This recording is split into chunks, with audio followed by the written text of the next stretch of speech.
नमस्कार दोस्तों, स्वागत है आपका हमारे YouTube चैनल में। आज की इस वीडियो में हम श्रीमद् भागवत महापुराण की कथा अध्याय 26वां का पाठ करेंगे।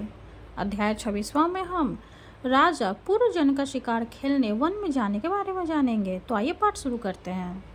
श्री नारद जी कहते हैं, राजन, एक दिन राजा पूर्वजन अपना विशाल धनुष, सोने का कवच और अक्षय तरक्षा धारण कर अपने 11वें सेनापति के साथ 5 घोड़ों के साथ शीघ्रगामी रथ में बैठकर पचप्रस्थ नाम के वन में गया।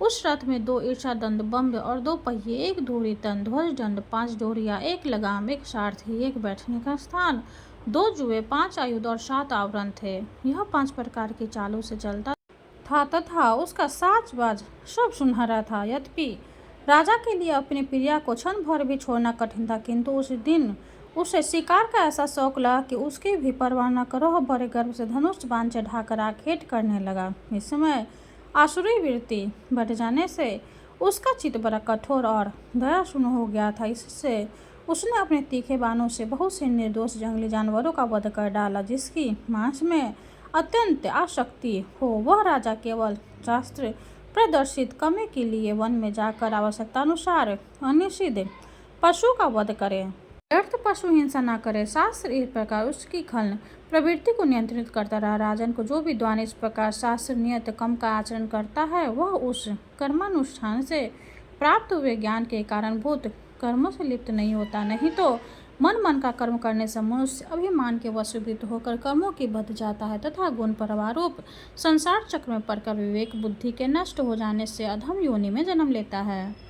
पूर्वजन्म के तरह तरह के पंखों वाले वानों से छिन्न भिन्न होकर अनेकों जीव बड़े कष्ट के साथ प्राण त्यागने लगे। उसका वह निर्दयता पूर्वक जीव संहार देखकर सभी दयालु पुरुष बहुत दुखी हुए और इससे सह नहीं सके। इस प्रकार महान खरगोश, सूअर, भैंसे, नीलगाय, कृष्ण मृग, साई तथा और भी बहुत से मेघ पशुओं का वध करते करते राजा पूर्वन बहुत थक गया। तब वह भूख प्यास से अत्यंत शिथिल हो वन से लौटकर राजमहल में आया। वहां उसने यथायोग रोटी से स्नान और भोजन से निमित्त हो कुछ विश्राम करके थकान दूर की। फिर गंध, चंदन और माला आदि से सुसज्जित हो सब अंगों सुंदर सुंदर आभूषण पहने। तब उसे अपनी प्रिया की याद आई। वह भोजन आदि से तृप्त, हृदय में आनंदित, मद से उत्पन्न और काम की अभित होकर अपनी सुंदरी भा को ढूंढने लगा, किंतु उसे वह कभी दिखाई नहीं दी। प्राचीन वही तब उसने चित्त में कुछ उदास होकर अंतःपुर की स्त्रियों से पूछा, सुंदरी हो, अपनी स्वामिनी के सहित तुम सब पहले की तरह कुशल से हो ना? क्या कारण है आज इस घर की संपत्ति पहले जैसे सुहावनी नहीं जान पड़ती है? घर में माता अथवा पति परायण भार्या न हो तो वह घर बिना पहिए के रथ के समान हो जाता। फिर उसमें कौन बुद्धिमान दीन पुरुषों के समान रहना पसंद करेगा? तब बताओ वह सुंदरी कहाँ है जो दुख समुद्र में डूबने पर मेरी विवेक बुद्धि को पद पद पर जागृत करके मुझे उस संकट से उबार लेती है? स्त्रियों ने कहा, नरनाथ, मालूम नहीं आज आपकी प्रिय क्या ठानी है। शत्रु दमन देखिए, वे बिना बिछोने के पृथ्वी पर ही पड़ी हुई है। श्री नारद जी कहते, राजन, वह स्त्री के संग से राजा पूर्वजन्म का विवेक नष्ट हो चुका था, इसलिए अपनी रानी को पृथ्वी पर अस्त व्यस्त अवस्था में पड़ी देखकर अत्यंत व्याकुल हो गया। उसने दुखित हृदय से उधर मधुर वचनों द्वारा बहुत कुछ समझाया, किंतु उसे अपनी प्रेयसी के अंदर अपने प्रति प्रणय का कोई चिन्ह नहीं दिखाई दिया। वह मानने में बहुत कुशल था, इसलिए वह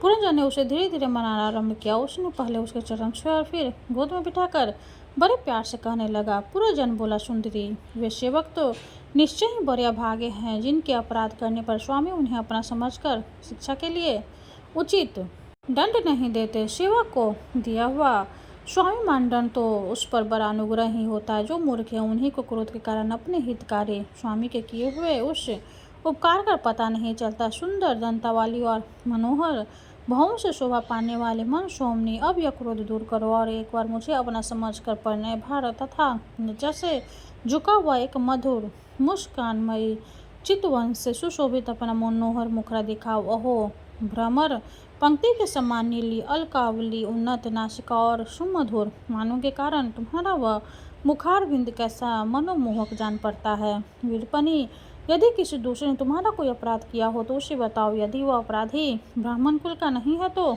मैं उसे अभी दंड देता हूँ।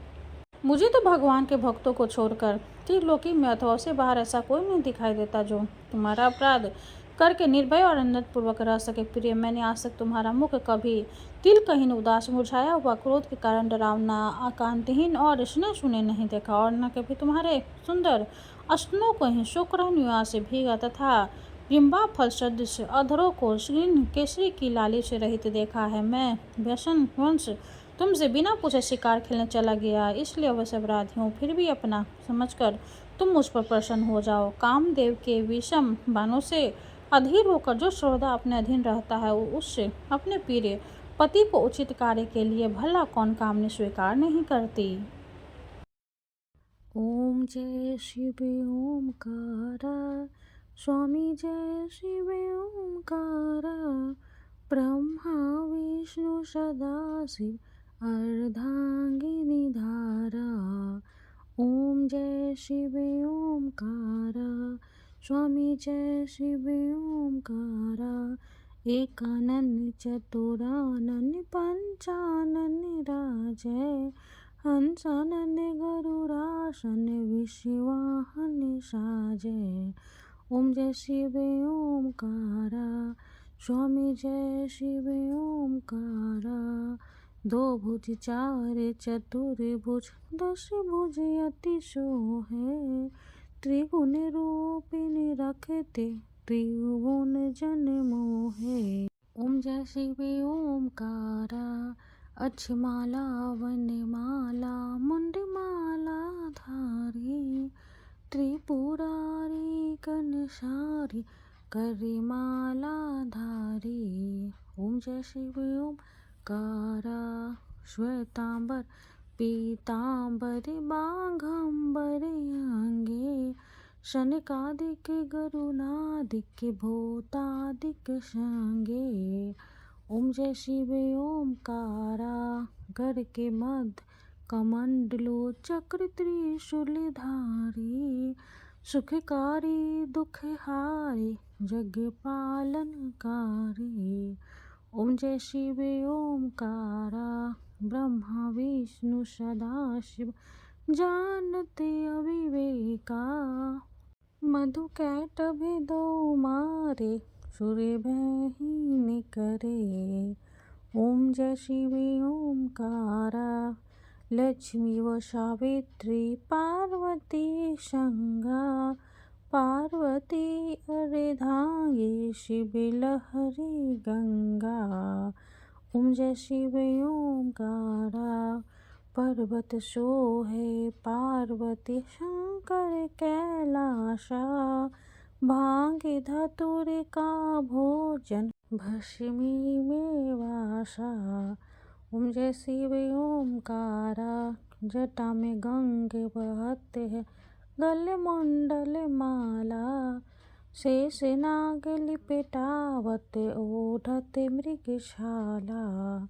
ओम जय शिव ओमकारा, काशी में विराज विश्वनाथ नंदी ब्रह्मचारी, नित्य उठे दर्शन पावत महिमा अति भारी। ओम जय शिव ओमकारा, त्रिगुण स्वामी जी की आरती जो कोई नर गावे, कहते शिवानंद स्वामी भजते शिवानंद स्वामी, मन वांछित फल पावे। ओम जय शिव ओमकारा। शंकर भगवान की जय हो। हर हर महादेव। वीडियो अगर अच्छी लगे तो लाइक कर दे, चैनल को सब्सक्राइब कर दे। धन्यवाद।